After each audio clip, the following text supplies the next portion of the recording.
When we heard Call of Duty Black Ops was preparing to unveil its multiplayer, we didn't waste any time. Our destination, Treyarch. Our mission, the most detailed hands-on coverage inside Xbox can provide. So sit back, relax, and keep a sharp lookout. Every feature you hear about in this preview has never before been done in a Call of Duty game.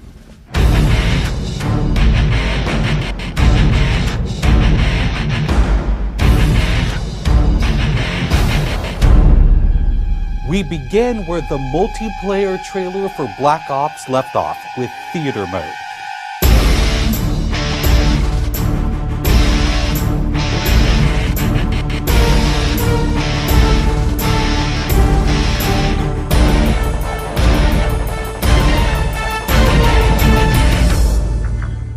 Dan Bunting explains. You can switch the camera from any player's perspective in both first person and third person. You can detach the camera and go into free cam mode, which allows you to fly anywhere on the map, basically. It's really interesting when you pause the game and go into free cam, you just see all the particle effects just in their full glory, just frozen in time, and it makes some really awesome footage. We really want to give players the tools to be creative, make their own machinima, make their own highlight reels. Maybe they're really competitive clans that want to just capture the films from their matches and then go back and analyze what the other team did or whatever. Also brand new to Call of Duty is Black Ops' new currency system.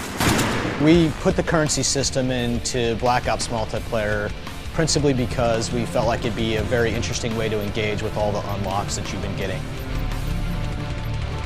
So one of the things that's really fun about currency is instead of being specifically told at a specific level what you're going to get, we're unlocking features by level, but then once the feature is unlocked, you can purchase any component of that feature with the currency directly. Of course, when you got a little currency jingling in your virtual pockets, nothing feels better than putting it on the line against your fellow players. Say hello, everyone, to wager matches. When we were developing the wager match game modes, we went through a whole bunch of ideas to find the 4 that we were going to use to ship inside the game. And really, if it wasn't people screaming in joy and frustration when they were sitting around the office playing, it wasn't good enough to be a wager match.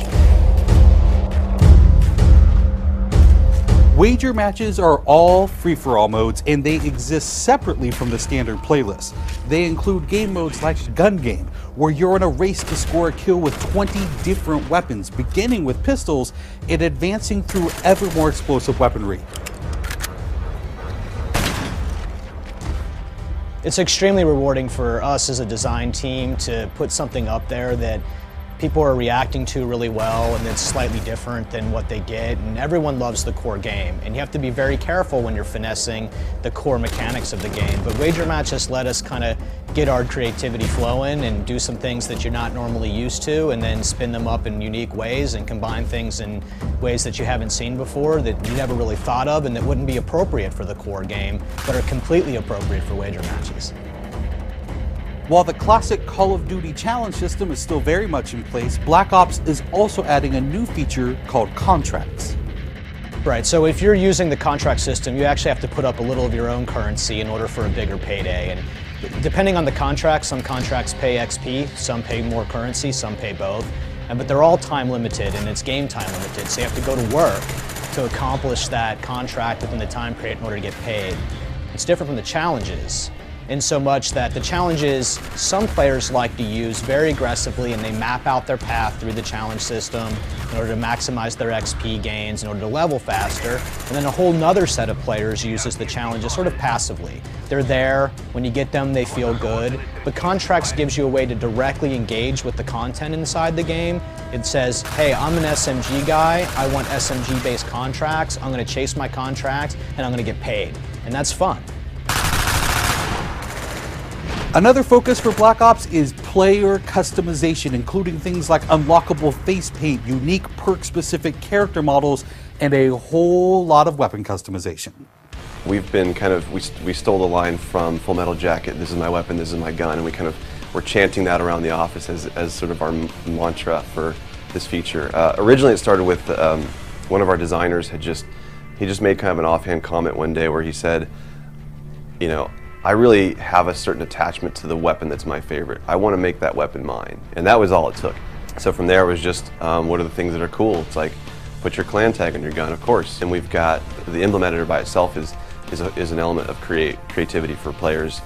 And then the reticles, of course, so why not give people the option to select what kind of red dot they have. Maybe they don't like a dot, maybe they like a circle, maybe they like a triangle, maybe they like a standard crosshair, maybe they just want a line. And then there is combat training, which allows you to get comfortable with the trappings of multiplayer by competing in matches against AI-controlled opponents.